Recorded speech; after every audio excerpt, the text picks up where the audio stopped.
Hello, everybody. And as Cosmo Kills points out, there might not be that many people here due to Easter, which, yeah, I fully understand that, Cosmo. It's actually why I wanted to do this Aaron Rodgers one to veers away from the typical Houston Texans stuff. But has a Houston Texans angle in that Aaron Glenn, head coach of the New York Jets, is a former teammate of mine, one of my favorite teammates of all time, and a guy that I respect immensely from the very first week that I had any experience with him in 2002. One of the guys I've always looked up to. Was one of those guys that was wise beyond his years, as a guy who's relatively the same age as me. I always felt like he was much more of an adult than I actually was.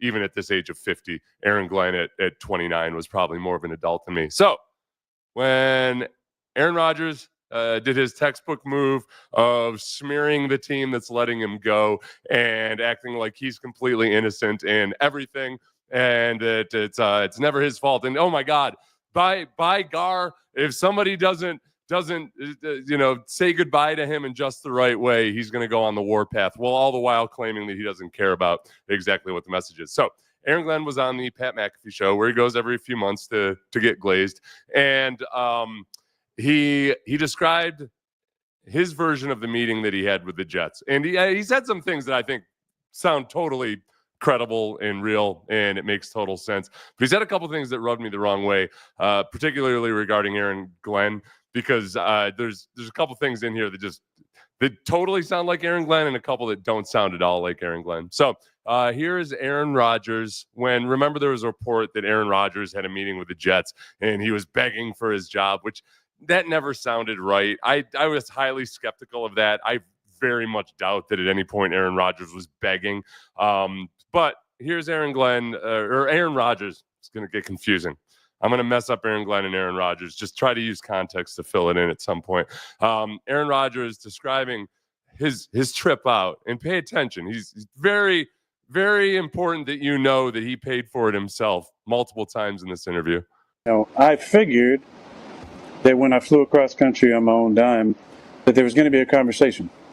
And the confusing thing to me, and the strange thing was, when I went out there, I meet with the coach. We start talking. He runs out of the room. I'm like, that's kind of strange. I was like, then he comes back with the GM. All right. Okay. So this is fascinating. For one, we need to lay something out here, because I have experience with this with the New York Jets. I flew to go see the Jets on my own dime once. And it was not because they didn't offer, but I was entering free agency and I didn't have a meeting set up until the second day. And with the Jets, it was going to be like on the fourth day. And I wanted to create a perception of high demand. So I told the Jets, hey, why don't the schedule's kind of messed up. Why don't I just fly up and I'll meet you guys on the first day? And it ended up working. It was a masterstroke by me. It turned the screws. And I ended up, because I wanted to come back to the Texans, but the Texans hadn't made an offer. So I just made it look like, oh, Seth's flying off the shelves. Anyway, so I paid on my own dime.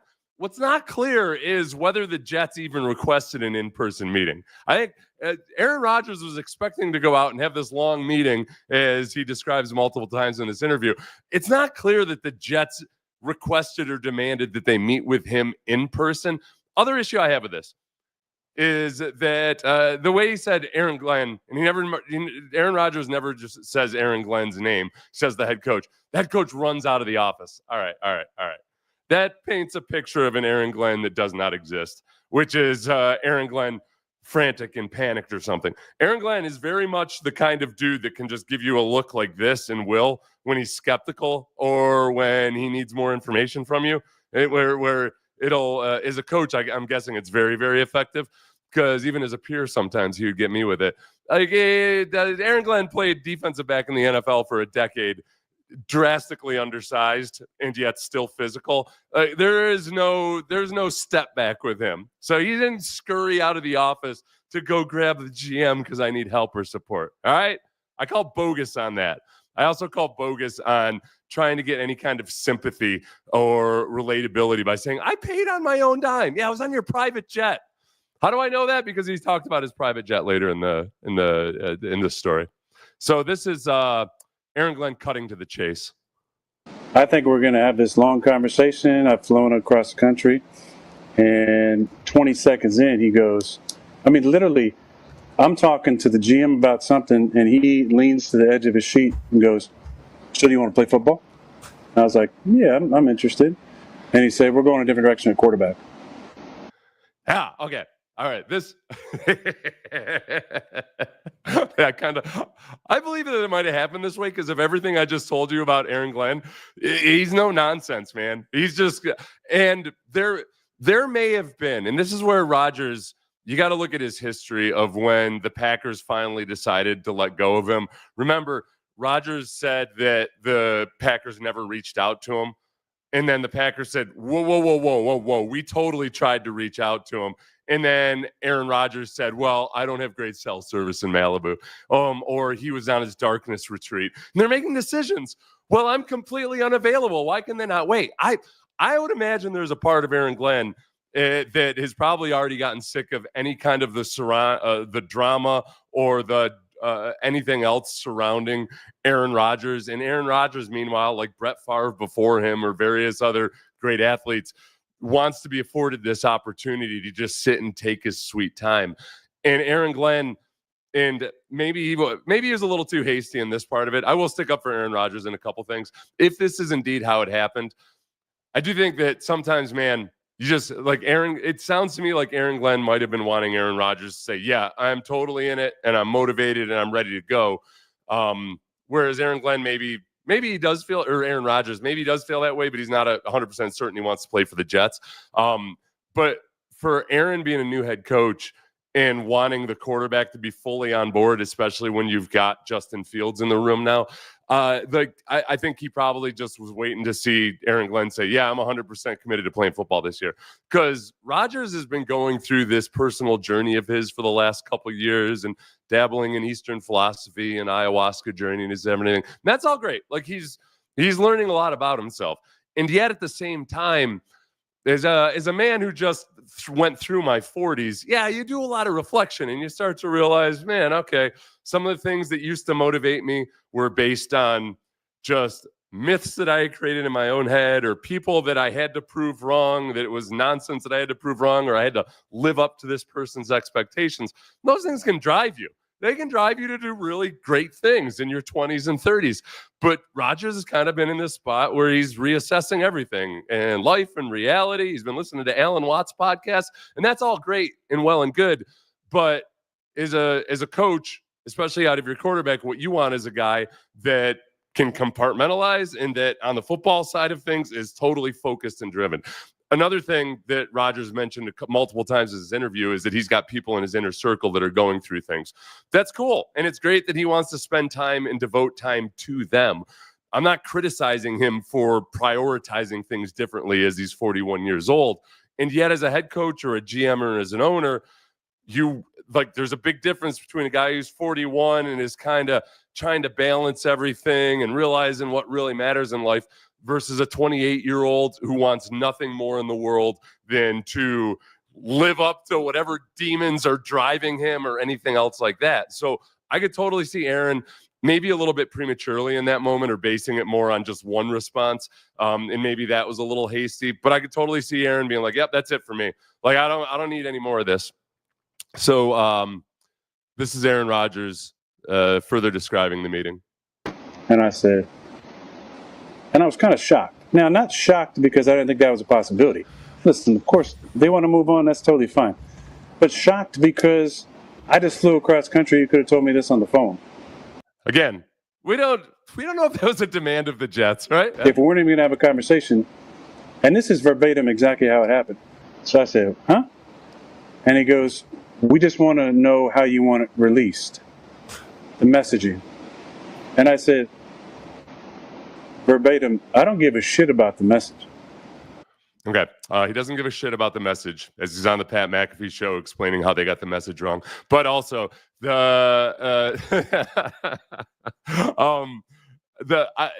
a very good chance, given everything that we know about the Jets and giving the fact that people have been on the different pages and the owner perhaps liked the quarterback more than the head coach did. And Robert Saleh seemed to get all kinds of guff for not handling impossible to answer questions in press conferences about his diva quarterback not wanting to be at mandatory minicamp or what have you. Like, no, you got to draw the line. No, you have to not piss off Aaron Rodgers. Yeah, there's been a lot of dysfunction. I think one of the best things and smartest things Aaron Glenn did in that meeting was to pull the GM in. And I don't think he scurried out the way Aaron Rodgers described it, but I think he wanted to be sure that he got the GM and brought him in and made sure they were on the same page, and that maybe Aaron Glenn in that moment was taking control of things. And I'll say it again. I'm highly skeptical that Aaron Glenn demanded that Aaron Rodgers meet with him in person. If he did, maybe he did just want to ask that one question and have the GM see what his answer was. And then Aaron Glenn just say, like, listen, I'm not going to be your little bitch. I'm going to listen, GM, owner, whoever it is, I'm controlling this. This next part's interesting, and this speaks to sometimes the way communication breaks down between high testosterone males in an organization filled with high testosterone males. I think there were some assumptions made perhaps in this next bit of conversation. And I said, why? And then he said, I don't want to be up in front of the room saying something and have guys looking back at you. Interesting. And I said, what does that even mean? Are you assuming that I would be in the back of the room during a team meeting undermining what you're saying? I said, you don't know me. And he said, you don't know me. And then I said, exactly, which is why I flew across the country to have a face-to-face meeting with you to talk about my experience with the Jets. Yeah, this is, let me hear your vision for the team. Yeah. Okay. So to hear your vision for the team, almost as if, Aaron Glenn was supposed to, pitch Aaron Rodgers on playing for the Jets or whatever it might be. That was interesting to me. I think the biggest thing is that Aaron Glenn's first time head coach. He's got to come in hard and strong in a lot of ways. And there is maybe a missed opportunity. And if you get past that first rough patch and get past that first 15 minutes to get Aaron Rodgers' input on what he thought went wrong and all of the rest of it. I don't know what the tone and tenor was of the meeting at that point or the atmosphere in there. Maybe Glenn didn't really feel like that was the right time. I know Tom Coughlin, Kurt Warner tells this story, and it was my experience with Tom Coughlin too. When Coughlin released Kurt Warner, I can't remember if he traded him away. He asked Kurt, hey, listen, when you've got time, if you wouldn't mind maybe just writing down some notes or thoughts you had on it and on how we could do things differently. And Kurt Warner, wrote a nice long letter to Tom Coughlin. And a lot of coaches, veteran coaches especially, I think, that are very open to the feedback. They do that. Maybe there was a missed opportunity here. The other part, though, too, about sometimes, high testosterone alpha males not quite always being the best at conversation, especially deep and probing conversations, is that if, let's say that it went exactly the way Aaron Rodgers said it went, and Aaron Glenn says, all right, I don't want guys looking back at you when I'm saying something, and Aaron Rodgers questions whether Aaron Glenn is assuming that he's somehow going to be undermining what Aaron Glenn is saying. There's part of that where from Aaron Glenn's perspective, I think if you've got a quarterback who's got one toe in the water and he doesn't quite know, and or you don't know whether Justin Fields or Aaron Rodgers is going to be the guy, I could see maybe Aaron Glenn speaking to that regard. So I don't know. Maybe they could have had an opportunity for a little bit more of a conversation. We also don't know just how puffy Aaron Rodgers was at this point, whether he just wanted to get the hell out of there. Somebody had said, this part. Can I get a witness? when Aaron Glenn calls in the GM, it feels a little bit like calling in HR to be in a meeting to be sure HR can document everything, and that's how it's going to go. Cosmo says, I don't think Glenn cared. I don't think he cared at all. I don't think he did. And there's a part of me here where I'm defending Aaron Glenn probably more than I need to. And the part that kind of where Rodgers got me a little bit is in that, I had a conversation with Wade Phillips once where Wade said, he's gone into teams and the former coach has a conversation with him, like a congenial conversation, advice, tips, and everything. And he's had so many situations where a former coach might have hated a guy on the team and just said, this player is toxic, or he doesn't want to work hard, or whatever it is. But then lo and behold, when Wade was there, for whatever reason, either because of a different environment, or he responded differently, or the guy knew he had to prove himself, he had a completely opposite experience. So I do think, and again, like, that's Wade Phillips, who had been on how many different NFL teams and different head coach jobs, interim jobs, all that. That's Aaron Glenn as a first-time head coach. He might handle this differently 20 years from now. But I agree with you, Cosmo. There's a certain part where I think AG just didn't want to be part of the drama anymore. As a first-year head coach, I think he needs to take a stand. Yes, I believe. Good on Aaron. They need to get rid of Rodgers. People test a new manager. Imagine the same with a first-time coach. Yeah. There's things that you can. What's the old saying? If you come in hard and then soften up, then people will love you for it. If you come in soft and then all of a sudden at some point along the way try to draw a hard line, people think you've gone insane. So it's almost always, whether you're an NFL head coach, a substitute teacher, whatever it might be, like, it's always better to come in kind of harder than people might think you are or you should be, and then it's easier to slack off. All right, I had one more clip on here. All right, I felt like, okay, I believe Aaron on this one. There was no me pleading, like, please have me on the team. No. I don't know. Well, I don't want any part of that. It was already a debacle in some cases. Yeah, all right. It was already a debacle. Aaron Rodgers himself might have contributed to some of the debacleage, but it never, and I think it was Diana Rossini that had the initial report. Maybe it was somebody else. Maybe it was Simini or whatever, that he was begging for his job or pleading for his job. I wonder, though, too, that's what makes me really wonder, okay, who decided that it should be an in-person meeting? If the Jets didn't ask him or demand or need him to be there in person, and Aaron Rodgers is flying cross country for what he describes in a little bit, he thought it was going to be a nice open meeting, et cetera, that somebody kind of telephone gamed that into him begging for a job. But it doesn't, it really does not ring true with me that Aaron Rodgers was begging for a job with the Jets.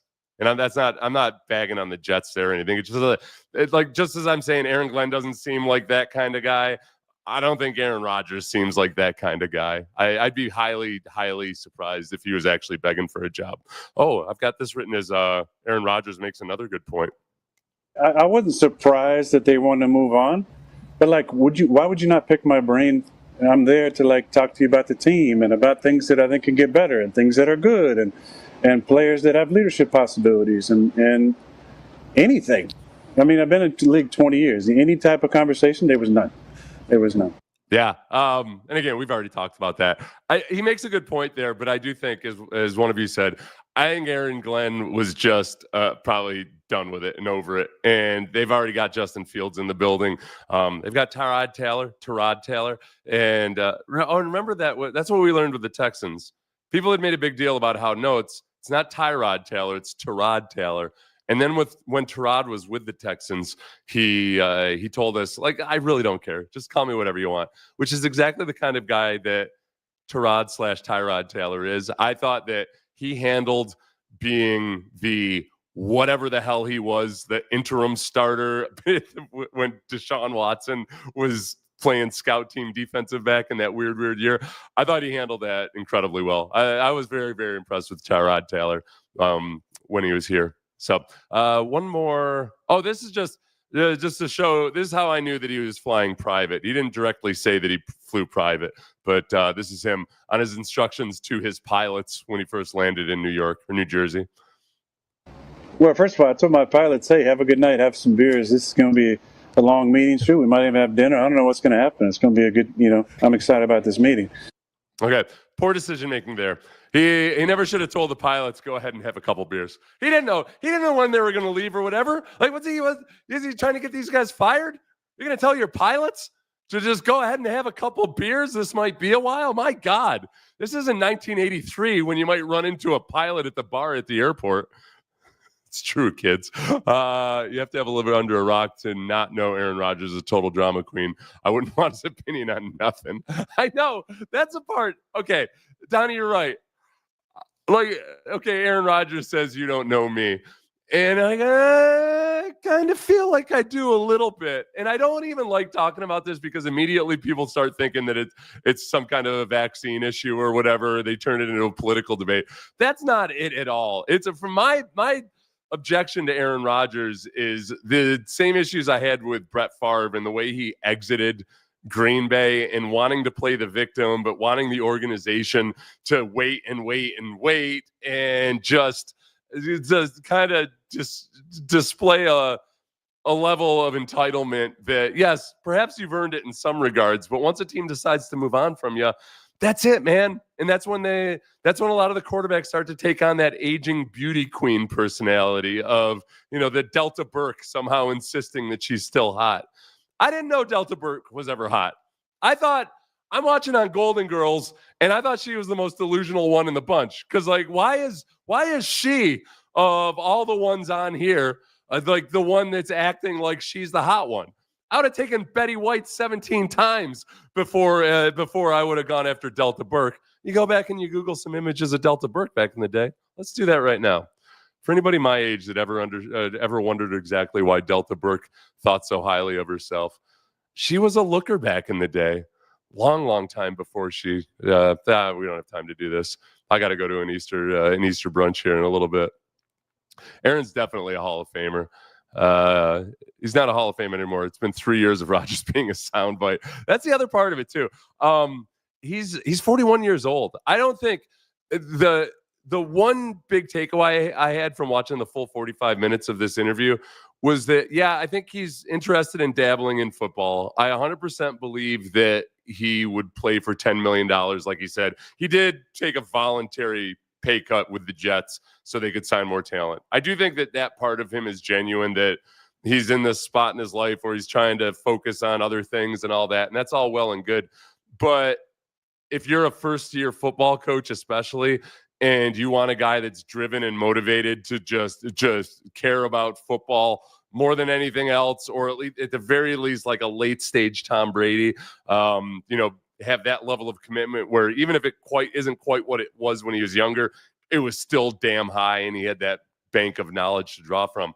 But I'll go to Tom Brady in his final season in Tampa. Man, Brady had some stuff going on in his personal life, and Brady couldn't compartmentalize the same way he'd been able to do for his entire career.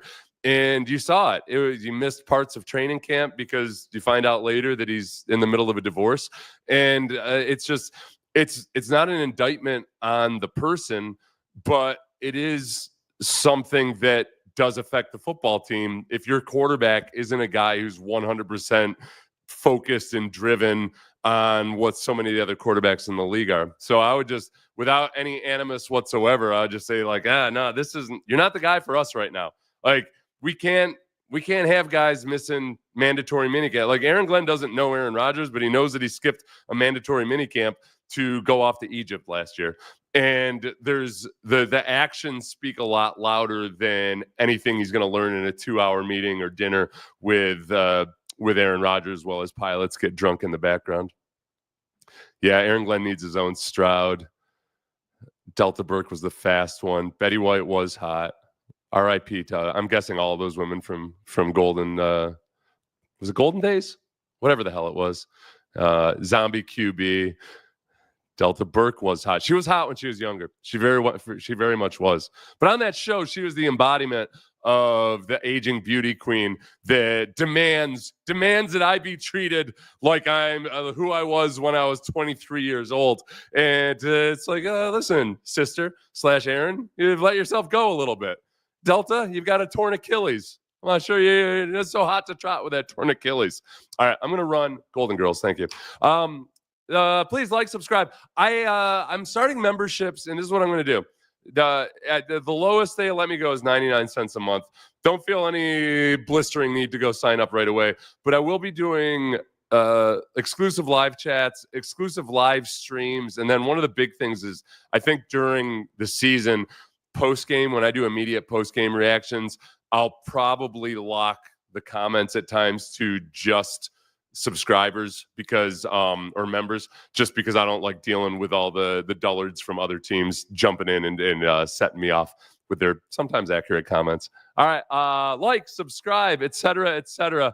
Don't feel a need to really sign up for the subscription till I figure out the exactly how much perks there are going to be. But it'll be 99 cents. I'll keep it the lowest they'll allow me to keep it for as long as I can. Thanks, everybody.